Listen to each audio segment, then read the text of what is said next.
بسم اللہ الرحمن الرحیم۔ السلام علیکم پیارے دوستوں، آپ دیکھ رہے ہیں انفو ایٹ شان، جہاں معلومات کا خزانہ اور علم کی روشنی میں دیا جائے گا۔ ناظرین، حضرت آدم علیہ السلام نے ہم بستری کرنا کیسے سیکھا؟ کیا آپ جانتے ہیں کہ ازواجی تعلقات کا پہلا طریقہ کیسے متعارف ہوا؟ بی بی ہوا کتنی بار حاملہ ہوئی اور انہوں نے کتنے بچوں کو جنم دیا؟ کیا حضرت آدم علیہ السلام کے بیٹے نے اپنی بہن سے شادی کی؟ اور کیا یہی عمل انسان کی نسل کی بنیاد بنی؟ عورتوں کو ماہواری اور پیدائش کے درد کی سزا کیوں ملی؟ یہ ساری حقیقتیں اور قرآن و حدیث کی روش پر کیا کہتی ہیں؟ سوچئے، دنیا کی ابتدا میں جب حضرت آدم علیہ السلام اور حضرت حوا علیہ السلام کو زمین پر اتارا گیا تو انسان کی نسل کیسے آگے بڑھی؟ آج کی ویڈیو میں ہم قرآن و حدیث کی روشنی پر ان تمام سوالات کے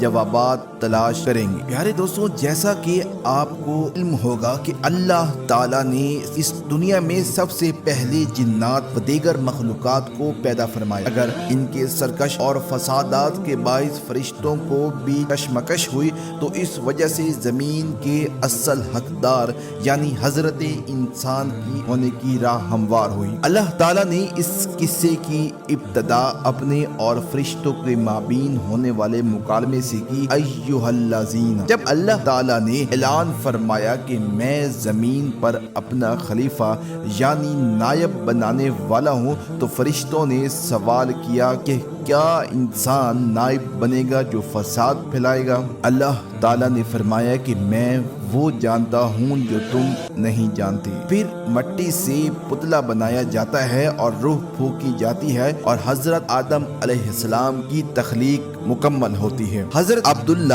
ابن عباس سے مروی ہے کہ جب اللہ تعالیٰ نے حضرت آدم علیہ السلام کو بنانے کا فیصلہ کیا تو فرشتوں کو حکم ہوا کہ زمین سے مٹی لاؤ۔ پہلے حضرت جبرائیل علیہ السلام، پھر حضرت میکائیل وغیرہ گئے مگر زمین نے کچھ کہا اور آخر میں حضرت اسرائیل علیہ السلام وہ مٹی حاضر کی۔ مختلف رنگوں کی مٹی سے انسان کی تخلیق یہ ظاہر کرتی ہے کہ اللہ کے نزدیک تقوی ہی بہترین معیار ہے، نہ کہ رنگ و قوم۔ روایات میں آتا ہے کہ وہ پتلا کافی عرصے تک بے جان پڑا رہا، پھر روح پھونکی گئی اور جب حضرت آدم علیہ السلام نے چھینکا تو فرشتوں نے کہا الحمدللہ۔ اسی واقعے سے انسان کو دو اہم سبق ملتے ہیں: ہر ناخوشگوار کیفیت میں صبر و شکر، دوسرے یہ کہ ابتدائی کلام سلام پر مبنی ہونا چاہیے۔ اللہ تعالیٰ نے حضرت آدم علیہ السلام کو اشیاء کے نام سکھائے۔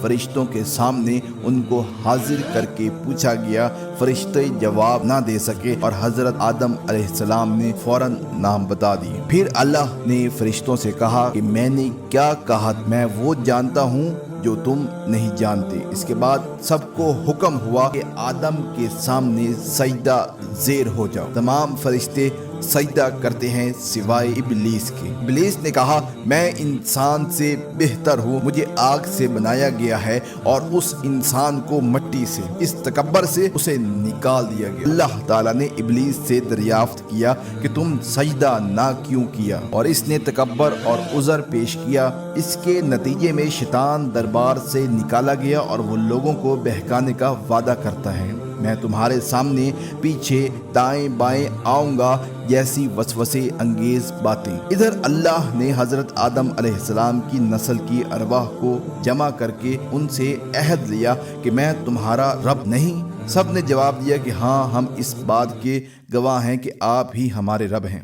اس وقت حضرت آدم علیہ السلام نے تمام آنے والی نسلوں کو دیکھا، ان میں سے بعض ارواح روشن تھیں، بعض مختلف رنگ و نسب کے۔ آدم علیہ السلام نے سوال کیا کہ اے اللہ، تو نے سب کو یکساں کیوں نہیں بنایا؟ جواب ملا تاکہ شکر گزاری کو آزمایا جائے۔ جنت میں کچھ عرصہ قیام کے بعد آدم علیہ السلام ایک خلش محسوس ہوئی۔ فرشتے پر دم ثنا میں مشغول تھے مگر آدم علیہ السلام نے سچ پوچھیں تو تعلق زوجہ کے بارے میں ایک خلش محسوس کی۔ ایک دن سو کر اٹھے تو اپنی ہم جنس عورت حضرت حوا علیہ السلام کو پائے جو ان کی پسلی سے پیدا ہوئی تھی۔ اس واقعے کے بعض روایات میں ذکر ہے کہ جب خدا نے حوا کو پیدا کیا تو آدم علیہ السلام نے ان سے شادی کے آداب سیکھے۔ کچھ روایات میں یہ بھی آتا ہے کہ ایک فرشتے کو حکم ہوا کہ آدم علیہ السلام کے پاس جائے اور انہیں ہم بستری کا طریقہ سکھائے۔ وہ فرشتہ انہیں آداب سکھا کر حکم کے مطابق کام کرنے میں مدد دیتا ہے۔ آپ کے الفاظ میں اسی حوالے میں سے روایت کا ذکر موجود ہے، مگر اس روایت کی صحت کے بارے میں مختلف آراء ہیں۔ بعض دیگر روایات میں یہ لکھا گیا کہ جب آدم و حوا کو زمین پر اتارا گیا تو وہ ایک عرصے تک جدا رہے اور پھر جبرائیل علیہ السلام نے ان کی سفارش کر کے ان کے دلوں میں توبہ ڈال دی۔ آدم علیہ السلام سے توبہ کی اور وہ دعا جو قرآن میں بیان ہوئی آپ نے ذکر کیا، اللہ نے ان کی توبہ قبول فرمائی۔ اس کے بعد جبرائیل علیہ السلام نے دونوں کو مکہ مکرمہ میں لے جایا اور وہاں اللہ کے گھر کی بنیاد رکھی گئی۔ روایات میں حجرہ اسد کا نصب ہونا بھی آیا۔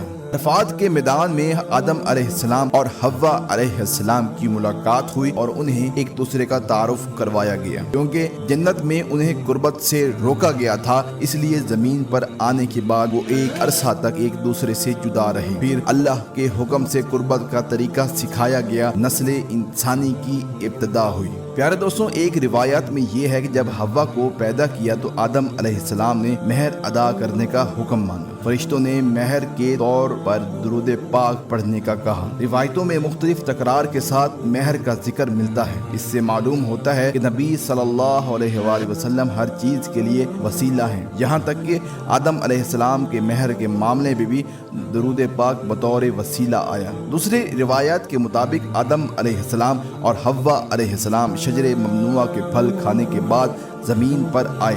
جنت میں انہیں منع کیا گیا تھا، لیکن شیطان نے وسوسے دے کر انہیں بہکا دیا۔ حوا نے پھل چکھا اور پھر آدم نے بھی۔ دونوں کے کھاتے ہی ان کی ستر گاہیں کھل گئیں اور وہ شرم گاہوں کو چھپانے کے لیے جنت کے پتوں سے پردہ کرنے لگے۔ اللہ نے دونوں سے پوچھا کہ کیا میں نے تجھے اس درخت سے منع نہیں کیا تھا؟ اور شیطان ہی تمہارا کھلا دشمن ہے۔ دونوں نے اپنے اعراض کا اعتراف کیا۔ دونوں نے عاجزی کے ساتھ توبہ کی اور اللہ نے ان کی توبہ قبول فرمائی۔ پھر اللہ نے حکم دیا کہ تم دونوں ایک مقررہ مدت کے لیے زمین پر رہو گے، جہاں تم ایک دوسرے کے لیے امتحان اور آزمائش ہو بنو گے۔ روایات میں کہا گیا آدم علیہ السلام کو اور حوا علیہ السلام کو مختلف مقامات پر اتارا گیا۔ بعض آراء میں جدہ اور بعض دیگر مقامات کا ذکر آیا ہے۔ بعض علماء روایت کرتے ہیں کہ جب آدم علیہ السلام کو بند کے مقام پر اتارا گیا تو ان کے پاس حجرہ اسود اور جنت کے درختوں کے پتوں کی کچھ مقدار تھی۔ ابن عباس سے منقول ہے کہ جبرائیل علیہ السلام آدم علیہ السلام کو گندم کے دانے دیے اور یہ دانے اس دنیا کے دانوں سے 1000 درجے زیادہ تھے، اور آدم علیہ السلام انہیں بویا۔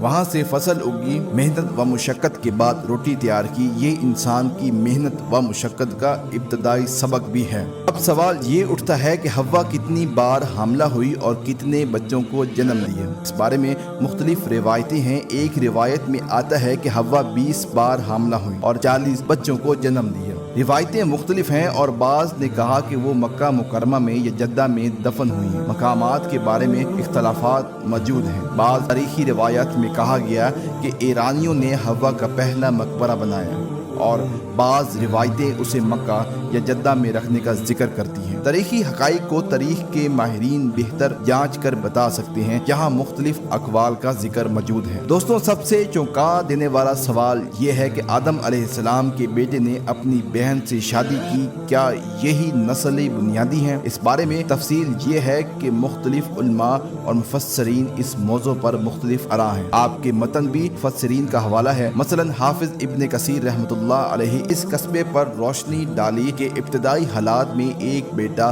اور ایک بیٹی ایک ساتھ پیدا ہوتے تھے اور ان کا نکاح بعض اوقات ممکن ٹھہرایا گیا۔ کچھ روایات میں یہ ہے جب اولاد پیدا ہوتی تو ایک بیٹا اور ایک بیٹی ساتھ جنم لیتے اور نکاح صبح اور شام کے جوڑوں کے مطابق طے ہو۔ تفسیر مظہری دیگر کتب میں بھی مختلف آراء نقل ہوتی ہیں، جیسے جریر طبری مختلف تشریحات بیان کی گئی۔ حافظ ابن کثیر اور دیگر مفسرین کی کتابوں میں اس موضوع کو جغرافیائی اور زمانہ آئل کے تناظر میں سمجھانے کی کوشش کی گئی۔ دوستو، یہ بات واضح رہے کہ دنیا کی اخلاقی تصورات زمانوں کے ساتھ بدلتے رہے، جو ایک دور میں جائز ہوا اور وہ دوسرے دور میں ممنوع، مگر شریعت محمدی صلی اللہ علیہ وآلہ وسلم کی تعلیمات ابدی اور دائمی قرار دی جاتی ہیں۔ اس کی روشنی میں موجود شریعت کے احکام واضح ہیں۔ اس ضمن میں امام ابن کثیر نے نقل کیا کہ آدم علیہ السلام کی اولاد جوڑوں کی صورت میں پیدا ہوئی تھی۔ صبح کا جوڑا شام کے جوڑے سے نکاح کرتا تھا۔ اس طرح حابیل اور قابیل کا واقعہ اسی پس منظر میں آیا ہے۔ جب قابیل نے اپنے دل کی ضد کا اظہار کیا، شرارت اور حسد میں مبتلا ہوا۔ قابیل نے اپنے بھائی حابیل کو قتل کر دیا۔ یہ دنیا کا پہلا قتل تھا۔ اس کی وجہ سے حسد بتائی جاتی ہے۔ علماء نے لکھا، حسد اور قتل